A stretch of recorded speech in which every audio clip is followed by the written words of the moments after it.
Olá! Plenário do Senado decide em votação aberta manter a prisão do senador Delcídio do Amaral. A coluna do Tadeu Fanes explica o papel da comissão representativa do Congresso Nacional. E esta edição da Revista da Semana começa com um trecho do documentário Lévi-Strauss, Saudade do Brasil, produzido pela TV Senado.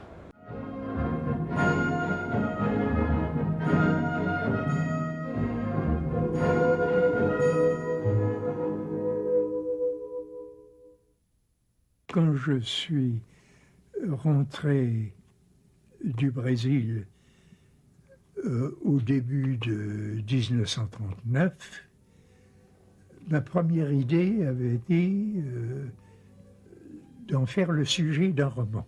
Il se trouve qu'en 1935, lors de mon premier voyage au Brésil, sur le bateau qui nous amenait là-bas et qui mettait 19 jours à faire la traversée parce que c'était un cargo qui faisait énormément d'escales. À bord de ce bateau, je m'étais un jour à signer une sorte de travail, une sorte de tâche qui était de décrire de la façon la plus exacte possible un des couchers de soleil que je pouvais contempler sur le pont du bateau.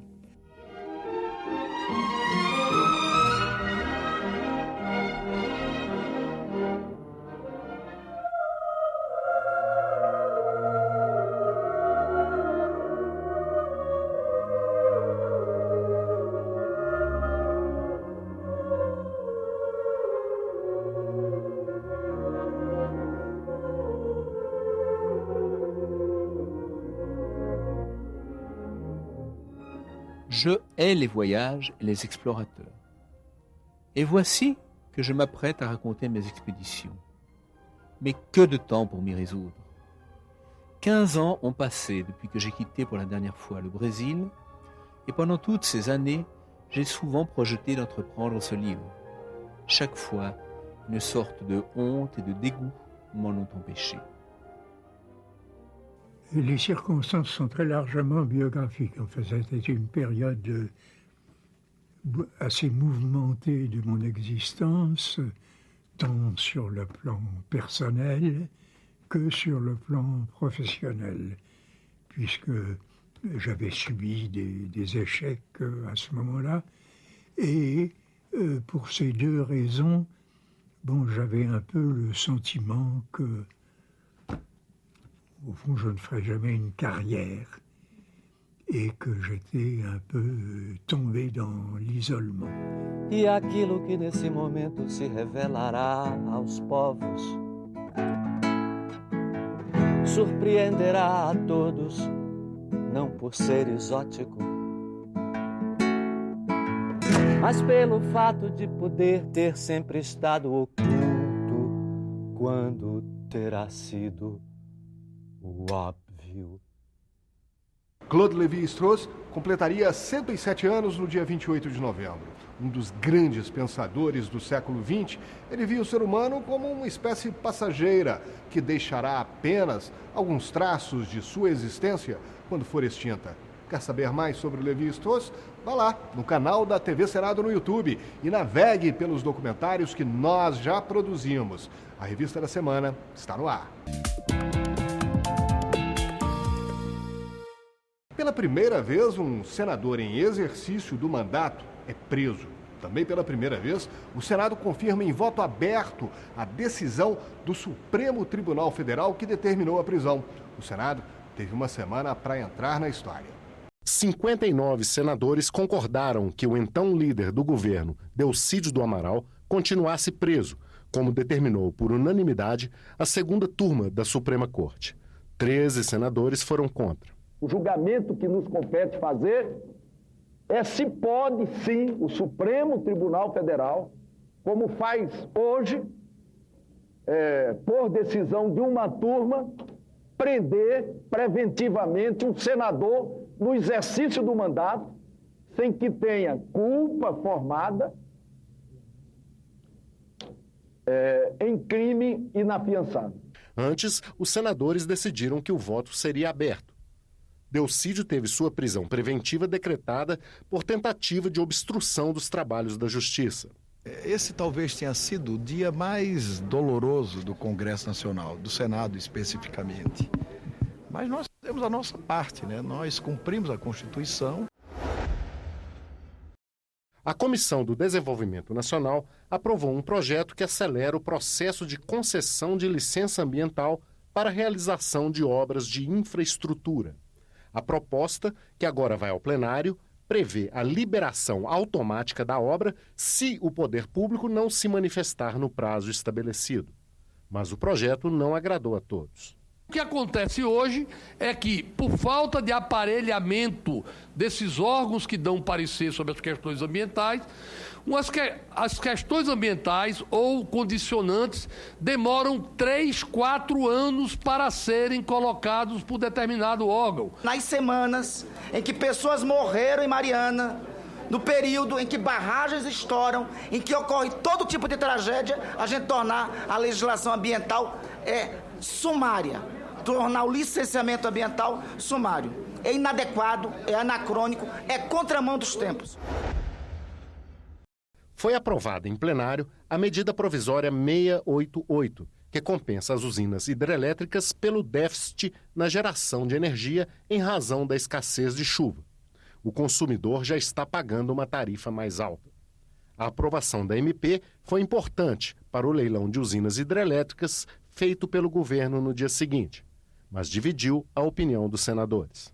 O sistema não aguenta mais e o sistema elétrico está na mais grave crise da sua história devido aos erros do próprio governo. Hoje nós estamos vivendo uma situação momentânea da necessidade de recursos para o ajuste fiscal. E sem esses recursos nós podemos ter um comprometimento do próprio sistema elétrico como um todo. E a conta de luz pode ficar ainda mais cara. No último debate da Comissão de Infraestrutura sobre as políticas públicas de recursos hídricos, saneamento e energia, veio a previsão de uma dívida bilionária que deve ser paga pelos consumidores. O setor elétrico vai sair de 2015 debilitado, devendo em todos os seus segmentos. Os segmentos da geração, no segmento da transmissão, e nos segmentos do consumo, né? Ou seja, todo mundo devendo. O consumidor no final não sabe, mas ele vai pagar uma conta nos próximos 5 anos de vários bilhões de reais. E o regime de tributação diferenciado, que favorece micro e pequenas empresas, foi discutido em uma audiência pública em São Paulo. A iniciativa foi da senadora Marta Suplicy, relatora do projeto na Comissão de Assuntos Econômicos. O Super Simples é um projeto que nós acreditamos muito, principalmente no momento que o Brasil vive essa crise. Nós precisamos que o micro e pequeno empresário se sinta fortalecido. Sabia que durante o recesso do Poder Legislativo, um grupo de senadores e de deputados fica de plantão para responder pelas atribuições do Congresso? O Tadeu Fanes fala hoje sobre a Comissão Representativa. Durante o recesso parlamentar, o Congresso Nacional é representado por uma comissão integrada por 7 senadores e 16 deputados. Essa comissão representativa é eleita pela Câmara e pelo Senado e tem o papel de zelar pelas prerrogativas do Congresso Nacional, do Senado, da Câmara dos Deputados e dos parlamentares. A comissão pode, durante o recesso parlamentar, autorizar o presidente e o vice-presidente da República a se ausentarem do país por mais de 15 dias. Ela também pode convocar ministros e encaminhar às autoridades requerimentos de informações. Caso seja necessário, a Comissão Representativa também pode aprovar projetos de lei de créditos orçamentários adicionais, desde que esses projetos já tenham recebido parecer da Comissão Mista de Planos, Orçamentos Públicos e Fiscalização. E na semana que entra, o Senado deve votar projeto que incentiva a pesquisa, a inovação e o desenvolvimento científico e tecnológico. O texto traz vários incentivos para a pesquisa no país. Por exemplo, regulamenta a parceria de longo prazo entre o setor público e privado, permite a dispensa de licitação para contratar bens e serviços para pesquisa e prevê que a importação de equipamentos para inovação tecnológica tem tratamento diferenciado. Para o senador Jorge Viana, chegou a hora do Brasil investir em ciência e tecnologia. O Brasil que é um dos países que tem está entre os 10 de maior economia do mundo, tem 50 países na sua frente quando se fala de inovação, ciência e tecnologia. E nós, em fevereiro desse ano, aprovamos uma emenda à Constituição, que eu fui relator, ajustando a nossa Constituição aos desafios do século XXI. O projeto pretende usar a ciência e tecnologia no desenvolvimento social e econômico, reduzir as desigualdades regionais, tornar as empresas do país mais competitivas, aperfeiçoar o crédito para a pesquisa, para que ele se torne mais atrativo. O texto também define que o incentivo à pesquisa pode ser feito por participação societária, com bônus tecnológico, com incentivos fiscais e permitindo o investimento em pesquisa quando houver contrato de concessão de serviço público. As instituições tecnológicas também podem compartilhar laboratório, equipamento e material para atividades voltadas à inovação tecnológica. Para o presidente da Academia Mundial de Arte e Ciência, o Brasil ainda investe pouco na área. Hoje o Brasil está investindo cerca de 1,2% do seu produto interno bruto em ciência e tecnologia. Precisamos aumentar isso. A meta era alcançar 2%.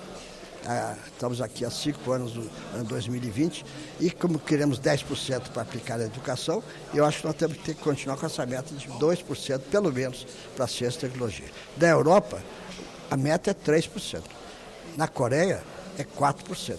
Portanto, é só verificar que aqueles países que estão investindo mais em ciência e tecnologia, como a China está fazendo, o resultado começa a aparecer muito aceleradamente. Isso é o que o país precisa fazer. O Senado aprovou o projeto que vai permitir que médicos formados em universidades estrangeiras possam validar com maior facilidade o diploma no Brasil. É a boa notícia da semana. Médicos estrangeiros e brasileiros formados no exterior precisam revalidar o diploma antes de exercer a profissão no Brasil. O objetivo é comprovar que eles têm o mesmo nível de conhecimentos, habilidades e competências que o exigido dos médicos formados aqui. Quem faz a revalidação do diploma são as universidades públicas. Desde 2010, elas contam com um instrumento único em todo o país para avaliar a correspondência curricular. É o Exame Nacional de Revalidação de Diplomas Médicos, o Revalida. Basicamente, o que fazíamos é não revalidar nenhum. Então, isso é uma abertura, e eu acho uma abertura necessária, não tem sentido fechar, né, a comunidade. Temos que ter um esquema de validação desse tipo de diploma. Então, foi um avanço. O exame é aplicado pelo INEP, o Instituto Nacional de Pesquisas Educacionais Anísio Teixeira. O Revalida tem 2 etapas. A primeira é teórica. A segunda, uma prova prática de habilidades clínicas. As universidades públicas interessadas em participar devem se cadastrar no Ministério da Educação. Quem elabora a prova é um professor dos cursos de medicina no nosso país, por meio de chamada pública. Então, a gente tem participação de docentes, coordenadores de cursos. No último ano, nós tivemos mais de 30% aprovados. O que cresce também é a participação, né, dos profissionais médicos nessa prova. Esse ano nós tivemos mais de 4.000 inscritos. A mais importante mudança trazida pelo texto aprovado pelo Senado é a colaboração do Conselho Federal de Medicina, que hoje só participa informalmente. Oficialmente, o Conselho passa a integrar como supervisor essa estratégia de revalidação dos diplomas dos médicos formados no exterior. A intenção do projeto, portanto, ao elevá-lo à categoria de lei, é consolidar, transformando em política de Estado. A Revista da Semana está terminando. Até o nosso próximo encontro.